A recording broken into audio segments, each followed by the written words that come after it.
Assalamu alaikum viewers, I hope all of you are fine. Welcome back to my channel Zani Study Instruments. Here are students who are doing Master or BS in English can seek help. Our today's course is linguistics and I'm gonna tell you about the very important topic is sociolinguistics. Before starting this video guys, please subscribe my channel and press the bell icon as well to get notification of my new videos. And video अच्छी लगे तो please press the like button and share my video with your friends.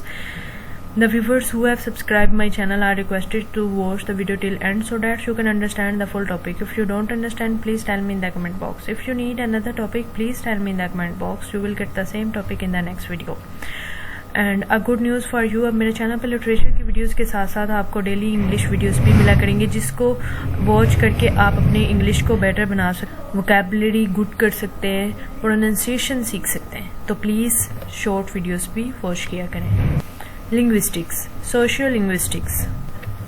Sociolinguistics definition: language is a social, cultural, geographical phenomenon. Language एक social, cultural, geographical phenomenon है. There is a deep relationship between language and society. और एक गहरा ताल्लुक है language और society में. It is in society that man acquires and uses language. और ये एक society में है कि एक आदमी को acquires होती है, language को इस्तेमाल करना होता है. Sociolinguistics is the descriptive study of the effect of any and all aspects of the society. माशरे के तमाम एक्सपेक्ट्स और कोई भी असरात डिस्क्रिप्टिव स्टडी है सोशल लिंग्विस्टिक्स में, including cultural norms, expectations and context on the way language is used. जिस रास्ते में जिस तरह से लैंग्वेज इस्तेमाल होती है उनमें जो कॉन्टेक्स्ट होता है, एक्सपेक्टेशंस होती हैं, कल्चर नॉर्म्स होते हैं, वो सब इसमें शामिल होती हैं. And the effects of language use on society, और वो तमाम असरात जो लैंग्वेज में एक माशरे में लैंग्वेज के वो तमाम असरात जो एक माशरे में इस्तेमाल होते हैं. Socio linguistics differ from sociology of language in that the focus of socio linguistics is the effect of the society on the language. Socio linguistics differ है साइकोलॉजी ऑफ लैंग्वेज से, और ये जो सोशल लिंग्विस्टिक है वो focus करती है language पर सोसाइटी के जो असरात हैं. While the sociology of language focuses on language effect of society, ताहम सोशियोलॉजी जो लैंग्वेज की है वो फोकस करती है सोसाइटी के अफेक्ट लैंग्वेज में.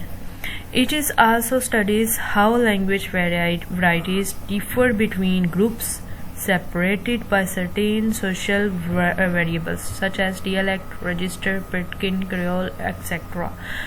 और ये इसमें लैंग्वेज की मुख्तलिफ वराइटीज़ में different groups separated by certain social variables होते हैं जैसे कि dialect, register, pidgin, creole etcetera.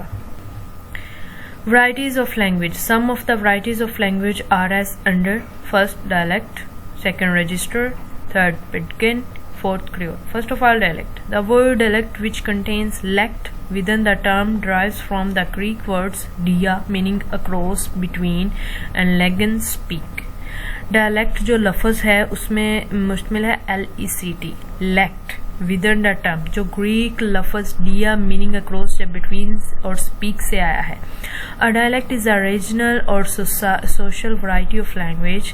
एक डायलेक्ट एक रीजनल और सोशल वैरायटी है लैंग्वेज के, distinguished by pronunciation, grammar and और वोकैबुलरी, और जिसमें प्रोनाउंसिएशन, ग्रामर और वोकैबुलरी डिस्टिंग्विश्ड की जाती है. The speaking that differ from the standard variety of a language, और जो स्पीकिंग है वो लैंग्वेज के स्टैंडर्ड वैरायटी से मुख्तलिफ होती है. Register. Second is register is defined as the way a speaker uses language differently in different circumstances. Register को हम इस तरह इसकी तारीफ कर सकते हैं कि स्पीकर जिस अंदाज में, जिस रास्ते में, जिस वे में लैंग्वेज का इस्तेमाल करता है मुख्तलिफ हालात में मुख्तलिफ तरीक़ों से, वो रजिस्टर कहलाते हैं. Think about the words you choose, और सोचे जो अल्फाज हम चूज़ करते हैं या आप चूज़ करते हैं. Your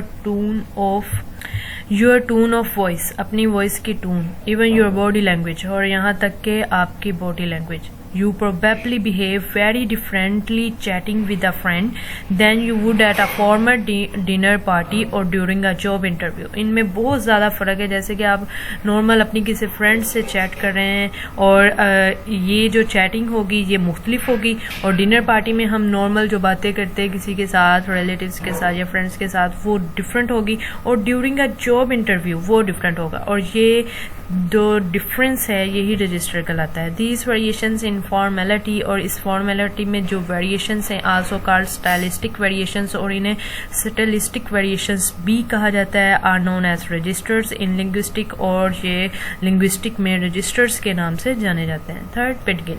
a pidgin is a contract language. ये कॉन्ट्रैक्ट लैंग्वेज है, mixture of elements from different natural language, और मुख्तलिफ नेचुरल लैंग्वेज के एलिमेंट्स का मिक्सचर है। Pidgin are used in some parts of south west Asia, और ये इस्तेमाल होती है साउथ वेस्ट एशिया के मुख्तलिफ हिस्सों में, कुछ हिस्सों में। An alternative term used for the pidgin is contact vernacular, और ये एक अल्टरनेटिव टर्म है जो पिडगिन में कॉन्टैक्ट वर्नैकुलर के तौर पर इस्तेमाल होती है। Fourth is When a Pidgin becomes a lingua franca, it is called a Creole. जब Pidgin lingua franca बन जाता है तो ये Creole कहलाता है। Like a Pidgin, a Creole is a distinct language.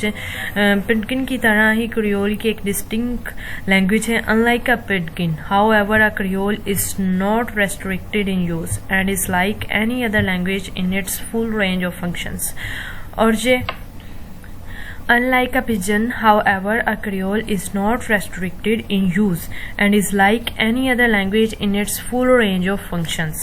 और Pidgin की तरह ही एक Creole restricted इसके इस्तेमाल से करता है, और ये दूसरी लैंग्वेज की तरह फुल रेंज ऑफ फंक्शंस है। गाइस, ये था हमारा आज का टॉपिक सोशल लिंग्विस्टिक इन लिंग्विस्टिक। वीडियो अच्छी लगे तो please press the like button and share my video with your friends. Thanks for watching this video. Allah Hafiz.